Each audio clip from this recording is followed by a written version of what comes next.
बड़ा धर्मात्मा और बड़ा सत्यव्रती था।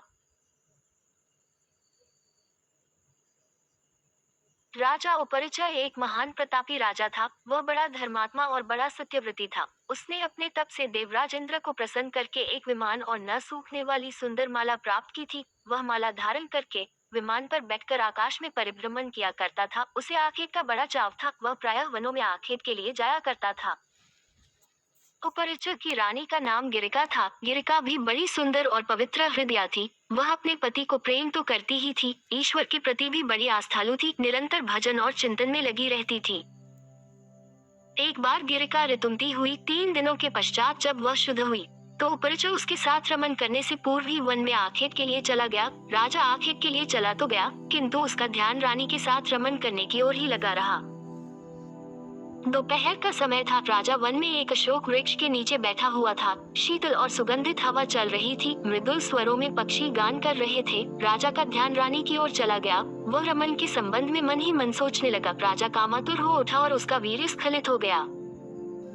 राजा ने सोचा, उसका वीर्य व्यर्थ नहीं जा सकता। अतः उसने अपने वीर्य को एक दोने में रखकर विमान में बैठे हुए बाज पक्षी को बुलाकर उससे कहा, तुम इस दोने को ले जाकर मेरी रानी को दे दो, वह इसे अपने गर्भ में धारण कर लेगी। बाज दोने को मुख में दबाकर राजा के भवन की ओर उड़ चला। वह यमुना नदी के ऊपर से उड़ता हुआ चला जा रहा था। सहसा एक दूसरे बाज की दृष्टि उस पर पड़ी। इसने सोचा, यह अपने मुख में खाने की कोई वस्तु दबाए हुए है। अतः उसने उस बाज पर आक्रमण कर दिया। दोनों बाजों में घमासान युद्ध करने लगा। परिणाम यह हुआ कि पहले बाज के मुख से दोना छूटकर यमुना के जल में गिर पड़ा। दोने में रखा वीर्य पानी में मिल गया। एक मछली की वीर्य पर दृष्टि पड़ी। उसने सोचा, यह खाने की वस्तु है। अतः वह उसको पानी के साथ निगल गई।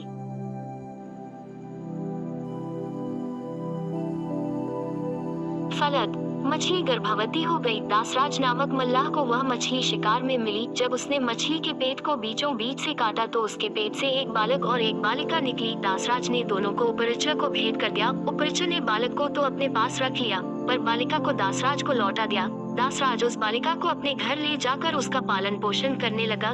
दासराज ने बालिका का नाम सत्यवती रखा। वह मछली के पेट से उत्पन्न थी, इसलिए उसके शरीर से मछली की सी गंध निकला करती थी। अतः लोग उसे मत्स्यगंधा भी कहा करते थे। मत्स्यगंधा धीरे धीरे बड़ी हुई। वह बड़ी रूपवती थी। वह रात्रियों को अपनी नाव पर बैठाकर इस पार से उस पार पहुंचाया करती थी। एक दिन दोपहर के समय महर्षि पराशर वहां जा पहुंचे। वे मत्स्यगंधा को देखकर उस पर मुग्ध हो गए। उन्होंने उससे कहा, सुंदरी, तुम्हें अपूर्व सुख मिलेगा। मैं तुम्हारे साथ रमन करना चाहता हूँ। मत्स्यगंधा ने उत्तर दिया, महर्षि, आप यह कैसी बातें कर रहे हैं?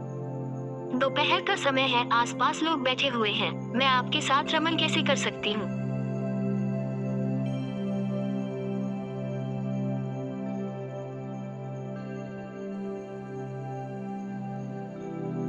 पराशर जी ने योग शक्ति से चारों ओर कोहरा पैदा कर दिया और बोले, अब हमें कोई नहीं देख सकेगा। तू निश्चिंत होकर मेरे प्रस्ताव को स्वीकार कर ले। मत्स्यगंधा पुनः बोल उठी, महर्षि, मैं कुमारी हूँ, पिता की आज्ञा के अधीन हूँ। आपके साथ रमन करने से मेरा कौमार्य नष्ट हो जाएगा। मैं समाज में लांछित बन जाऊंगी। पराशर जी ने उत्तर दिया, तुम चिंता मत करो, मुझसे रमन करने के पश्चात भी तुम्हारा कौमार्य बना रहेगा।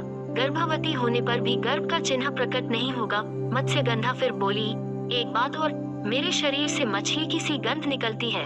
आप मुझे वरदान दे कि वह गंध के रूप में बदल जाए और 4 कोस तक फैली रहे। पराशर जी ने तथास्तु कह दिया। फलत मत्स्यगंधा के शरीर से कस्तूरी की सी गंध निकलने लगी। वह गंध 4 कोस तक फैली रहती थी। अतः अब वह योजनगंधा भी कही जाने लगी। पराशर जी ने मत्स्यगंधा के साथ रमन किया। उनके साथ रमन के फलस्वरूप वह गर्भवती हुई। समय पर यमुना के द्वीप में एक बालक ने उसके गर्भ से जन्म लिया। वह बालक जन्म लेते ही बड़ा हो गया। वह तप करने के लिए वन में चला गया। वही बालक जगत